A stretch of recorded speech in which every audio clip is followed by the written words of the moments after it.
So the link for Send a Kid donation is up. Last year we did the game, we charged admission, and kind of set up a really cool program for kids to come to Lobo basketball games. This year we want to make it free admission, but we are going to have kind of a donation opportunity, not only just for this game, but in general for people to allow, other kids to kind of go to our basketball game. So it's kind of a really neat concept that we're going to honor a lot of, I think, kids from the past at the game as well. I think we all know how expensive it is to go to Lobo basketball games. Even I sometimes am a little like, this is a heck of a commitment on our fans' part and real support of our team. And some people just quite frankly can't afford to come to games. So it's a really cool initiative to allow kind of some of those other people to get there. We did our draft. Carlton was one team captain and Jaquan was the other, and we did a little draft here today where they got to pick their teams. And those were kind of the rosters. They are missing a few. Emmanuel Kuach is actually got hurt on the first practice, injured his knee. But he should be back shortly. He is doing workouts right now. It wasn't anything major. He's a freshman. He's young. We're just kind of taking it cautiously. We're hopeful to have him back in about another week or so. But right now he's not clear to the game. I'd say he's very doubtful to be in that game. Daniel Headings, who I've mentioned before, had a back injury. Again, a freshman. We're expecting him to be back, but we're kind of just taking it cautiously. So he has not been cleared for the game either. And I think Corey Manigault is not on our roster. I think we've discussed him before.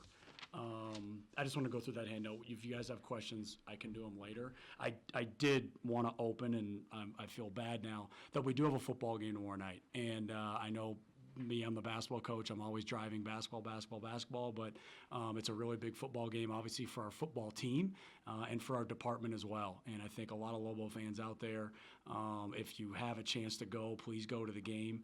We'd love to have you out there. It's important. It supports Lobo athletics, and the best way to support Lobo athletics right now is to buy a ticket to a football game and go support the football team. And I did want to kind of mention that. Obviously, Coach Davey and I are close and have been, and I'm very supportive of him. But even independent of that, our department, our school, our program really needs, people at the football game. So I wanted to mention that. I also wanted to thank the New Mexico United. They had me out to a game as part of being United during the New Mexico State weekend, and the hospitality was terrific. And I'm very thankful to them and supportive of them. I've texted with their coach a little bit. I'm really looking forward to getting to know him, but I did also want to kind of include that in my comments. Season tickets are on sale. As much as I'm saying go to football games, please buy basketball tickets. We're really trying to continue to promote our program and get our season ticket sales up. If we can get ahead of last year, that'd be awesome. I've set a little soft internal goal of 9,000. Some people like that, some people don't, but getting ahead of last year would be huge for me. It's really exciting to be able to do these initiatives and get our fans back out. Getting back in the top 25 would be an amazing accomplishment for us, and not even just us as a team, but our program, our department, even our school, to kind of put that back on our brand of being in the top 25 in attendance, and hopefully we can get there. I take a lot of responsibility for that, as does my team, because our on-court success obviously drives that tremendously. Our non-conference ticket sales last year and our non-conference attendance was awesome, and it was up tremendously over previous years, and our conference ones dipped a little bit, and that's probably because of the season that we were having. So most of that's on us. We have to have a great team and a great season to hopefully continue to have fans come about. But even if you're on the fence right now, we'd love to have you out. Suite sales have gone terrific. I met with Sean Ferreira briefly this morning, and I think we've sold 5 more suites than we did last year. So we're ahead in that regard. Our renewal rate on season tickets is already ahead of what we had projected, and we're hopeful that the season ticket sales and the suite sales will continue to go in a good direction. So we're excited about that. I did talk a little bit about the roster. Keith McGee is back with the team. I kind of mentioned earlier he was away for a while, but he got cleared academically a couple days ago by our academic advisor. So we're kind of happy to have him back and in a good space. There's been some recruiting news that I can't talk about, but we're really happy about where recruiting is at. We have a lot of recruits coming in again this weekend. I can't tell you how excited I am about where recruiting is at for us right now. The reception we're getting from families and players and coaches is off the charts. We've been very active in it, very aggressive in it, and hopefully the recruiting will continue to give us some good results. Kevin Mackey was here for a few days. If you guys know, Kevin Mackey's a very strong mentor of mine. I told our players yesterday, actually, because I had him speak with our team.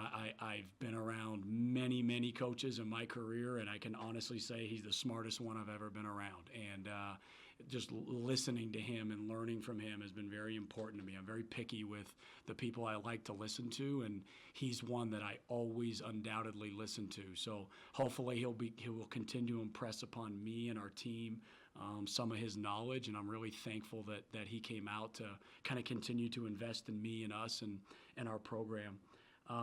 Cherry and Silver we talked about, and Duncan 3-point shootout. I was going to try and release, but we're still kind of going through who's going to be in what right now. We're trying to minimize having the whole team in different competitions, so we're going to kind of work on that. But that's just a little bit of an update on the program. We're obviously really looking forward to Saturday night. It's kind of our first time to get out there. I know we're down a few bodies here, but it is kind of our chance to kind of get out with our fans and our community and hopefully have a good time. Coach, after a couple of weeks observing all of your players, collectively your team, what's the most attractive or most enlightening part of what you see? You know, I just told my staff, we had a staff meeting, I told them let's reserve our judgments until we get through Saturday night. That'll be a full kind of 2 weeks of practice. We scrimmaged ourselves with officials last weekend. This will be another opportunity to go through kind of a game with officials and pregame routines. And let's get through Saturday night, and then let's really look at the last 2 weeks' body of work and really make evaluations. Let's not jump to judgments, on too many things or guys, whether it's individually or kind of collectively. That being said, there's obviously some things that have started to emerge. J.J. Caldwell, I think, has been one of those people. I think Carlton and Jaquan were fighting over the first pick, and it was because they both wanted to have J.J. on their team. And I think we all feel really good about having just a point guard in our program of that kind of ability and talent and passing and just experience. And he's just a good basketball player. So hopefully he'll continue to grow and emerge and be able to do that in real live play. But I'd probably be remiss if I didn't say he's been a very good surprise for us. Zane Martin, I think the year he sat out was probably not as productive as I would have liked or he would have liked. And there was a lot of times in the past year that I didn't know which way it would go. But since we started practice 2 weeks ago, he has moved his way up the ladder like I don't think any kid I've ever seen before, as far as just his dedication, his work ethic, his unselfishness, his leadership. And he's gone from bottom of the second team to sitting on the red team. So it's been fun to watch him grow, and I've kind of mentioned that to him. So I don't want to say there's not any other guys, but those are probably the two strongest just new things that have occurred that I wouldn't say were totally unexpected, but have just been really good surprises for us. Coach, when you say Corey is not on the roster, you mean this roster now? I'm talking cherry and silver rosters. At the beginning, I just mentioned that there's going to be some guys missing, and Corey Manigault will not be playing in this game. Playing the part of Mr. Frog today. Yeah. I was going to say. I'm trying to sound like him. I like that. Hey, Coach, what are you going to be looking for in this game? You know how what do you want to see? Like, I'm sure there's some areas you point out. Like, I want to see how my guys. These games are hard because they inevitably turn into like all-star game-ish kind of things. And for us, for me, it's going to be, this is just a game with lights and a game with fans and a pregame routine and officials and a PA announcer and all those kinds of things. And because we're doing 2 scrimmages, this is really our last in-public opportunity to see who maybe gets affected by those things more than others, or how those things impact different things that we're doing collectively or individually. So that's probably from an analysis standpoint what we're looking for. But underneath all that, like I've said since we started, we're really trying to just become a good defensive basketball team. That was all we did after our scrimmage last weekend. Watch film all week, continue to work on it. It's the first thing we're doing in practice every day. We need to learn to defend at a really high level to be the kind of team that apparently Jeff thinks we are. So I think if we can get to that point defensively, then maybe Jeff will be right. But that's the emphasis right now in scrimmages and games and things like that, yeah. This coaching staff has done a lot to reach out to former Lobos. Over the summer, we had a couple come visit, and today a lot of them were tweeting about the Cherry and Silver event. How big is it for the current roster to see they have support from former players? Yeah, I think, to be honest with you, a lot of my communications with those, I actually talked to Darrington Hobson this morning, has been trying to recruit a lot of these guys to come back and get their degrees. Nothing bugs me more than walking down our hallway and looking at all these great Lobos that don't have a degree. It's troubling to me as an educator. And I pride myself on the fact I have a perfect graduation rate. I have never had a senior not leave my program without their degree in hand. And bringing these guys back is meaningful to me. I might not know them, they might not have played for me, but I've been able to foster some pretty cool relationships with a J.R. Giddens, hopefully now with a Kendall Williams, maybe down the road with a Darrington Hobson, just getting to know Kenny Thomas and bringing these great players that everyone admires and have built this place. But I also just think there's a underneath a sad part to that they did all that, but aren't walking around with degrees in their hands. So I think that's underneath probably what's created a lot of these friendships or relationships that I have with these guys.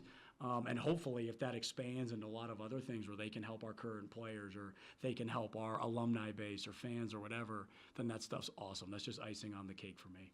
Just to follow up with that, I know he remote said that he got a letter from Antino Jackson saying he wore his number. Yeah. Is that something you still do with the team? It is. So, yeah, we obviously had a lot of new guys. We're in the midst of, even Jaquan changed his number.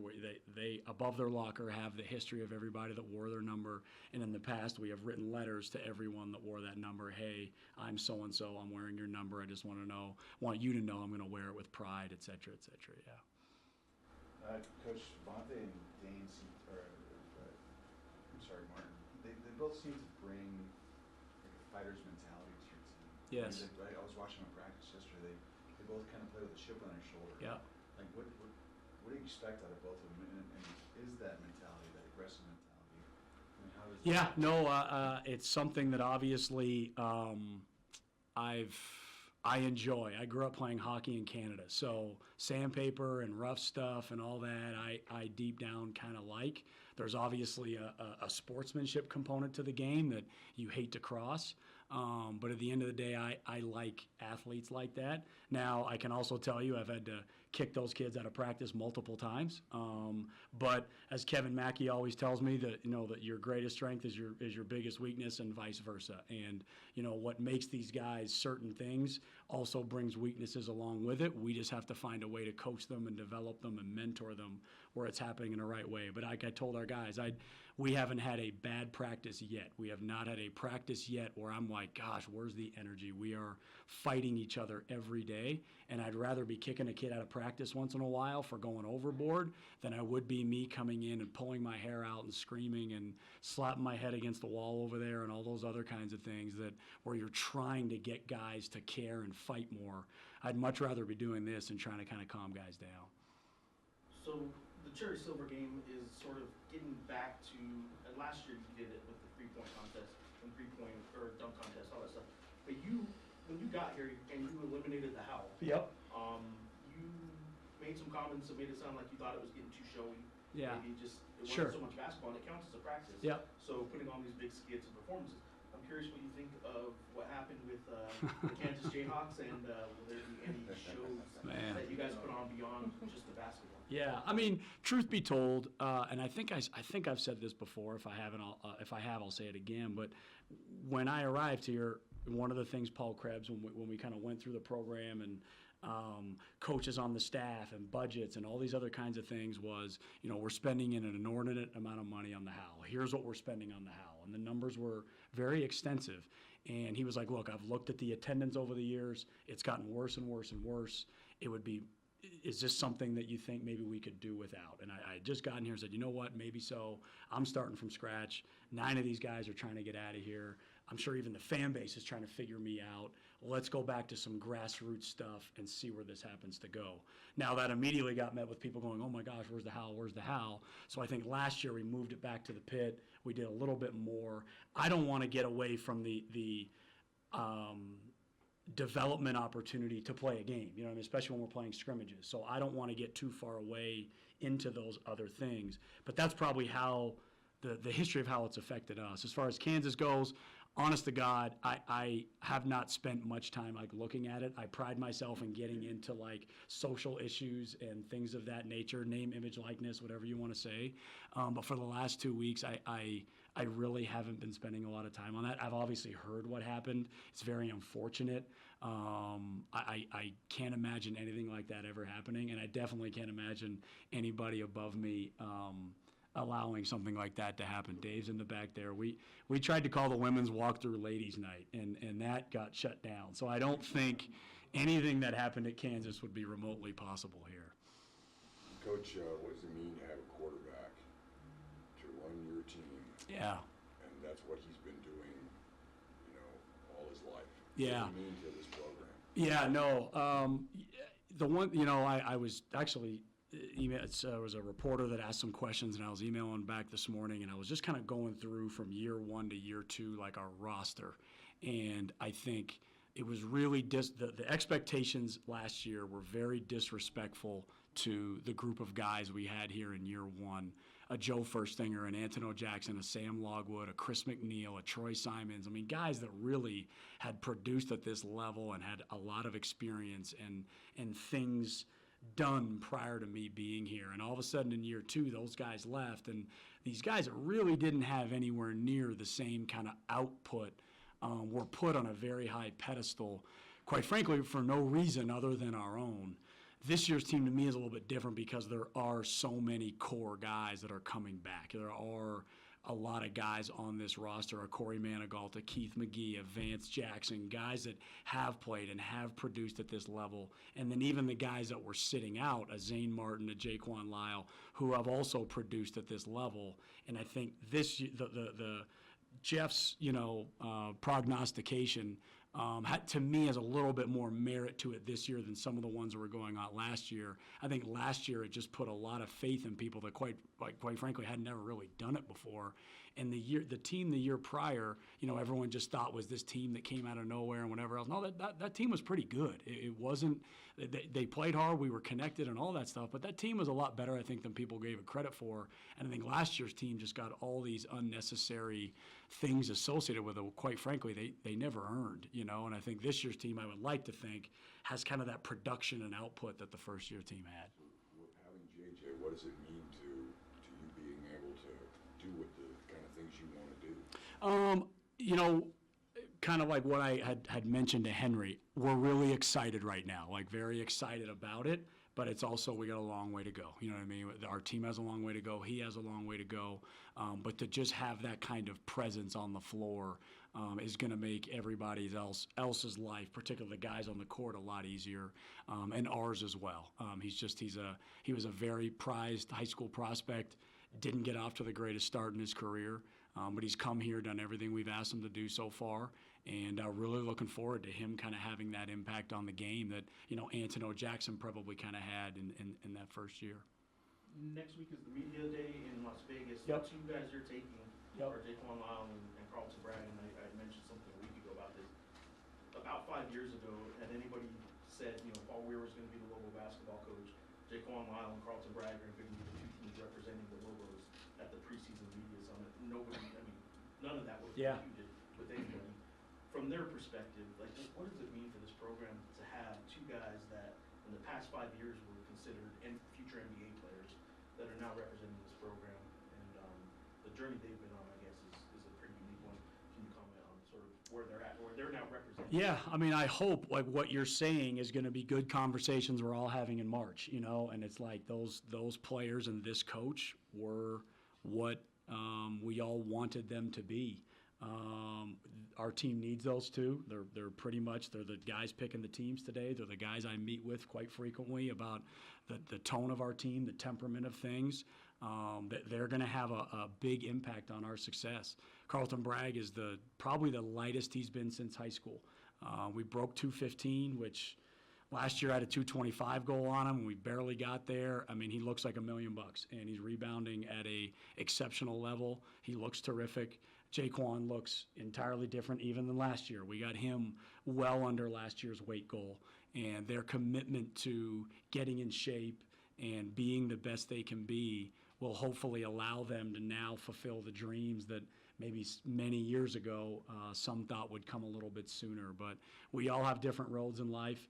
I'm glad theirs came here. I'm glad I've got to meet them and know them and be a part of their lives. And now for the last, whatever it is, 6 months together, I'm hopeful that we'll get them their degrees, we'll have some fun on the court, and we'll continue to kind of send them on their way in a much better place than when they came here. And with their journeys here, though, there was no hesitation to have those two guys represent this team at the preseason media conference. No, I don't think so. I've made many mistakes in my life. I think a lot of people have, and I think for me to continually persecute people for kind of mistakes they've made prior when they're actively trying to improve themselves in the interim, probably a little much on my part. I'm an educator at heart, obviously. Forget the degrees and forget everything else. Like deep down, I enjoy the educational component of my job and like doing right by these people. And as a white man of power, I also consider that a responsibility of mine to help oppressed populations in any possible way I can. I'm blessed. I have a lot of things that other people didn't have, and the least I can do is give those things back in different ways and provide these guys the growth and the opportunity to hopefully still be really successful in life. Coach, I just happened to be looking at the schedule, and it shows 9 games not being televised. That seemed like a lot. Is there a reason why there's 9 games? You know, I haven't gone through it with Chelsea specifically to know. That might be right, and I need to know more. That might be wrong, and you need to know more. I don't know exactly, but I'll get back to you by the next time we meet. It shows 4 away games not on and 5 home games not being on. So Sure. I was just curious. It seemed like I'll find out. Honestly, it's not something I've picked up on yet, but I'll get on. That's good to know. Thank you. Kind of something light, on a light note, Coach. Sure. So, Drew wins the dunk contest last year, and I know you haven't picked who's going to be participating in what, but what are the chances of him doing a repeat? You know, he's in the dunk competition for now. Emmanuel Quach is a freshman of ours, is absolutely devastated. He's by far the most acrobatic, athletic player on our team, and he's crushed he can't be in the dunk competition, or like very likely won't be. Maybe he's every day going into the trainers and doctors and begging to come. He wants to come to practice, but unfortunately we're just trying to be very careful with him. So without him in it, it's probably pretty wide open. Tavian Percy's also a really good dunker. He kind of got a little stage fright last year, bobbled the ball a little bit and struggled, so he's looking to redeem himself. Keith McGee is obviously a very athletic player, so we're kind of working through who the other representatives are going to be, but it's a little more open now. Emmanuel's probably not going to be participating. Anything else? I was just one more. On the list you have here, is this how the people were picked? Probably not. No. Okay. No, probably not. We just wrote down some names. Yeah. Is he in the 3-point shooting contest? You know, I think he wants to be. That's something we don't want him to be. So he made his first 3 in practice yesterday of the whole practice session. And him and Corey both feel as though they're the next Kevin Durant, and I need them to be the next Tree Rollins. So I don't know. That we're working through who's going to be in the 3-point shootout and dunk competition. We'll get that out to you once we kind of refine it. But if that's the only 3s he takes this year, then maybe I'll just let him go in the thing. Coach, real quick, what about your team wows you? The competitiveness. I think even Coach Mackey, the 2 days he was here, was like, man, I've been to a lot of practices this fall, but those are the 2 of the most competitive ones I've seen. I mean, our guys are fighting each other every day, and it's not always pretty. It gets very aggressive out there, and like I said, I've had to send a few guys up to the locker room at times when it crosses the line, but it's a huge it's very peaceful to go to bed at night knowing at least you've got that box checked. Maybe I can't coach, maybe all kinds of other things happen, but at least at the end of the day, we got some kids that are gonna fight, and I can live with that. Thanks, Coach. Thanks, guys.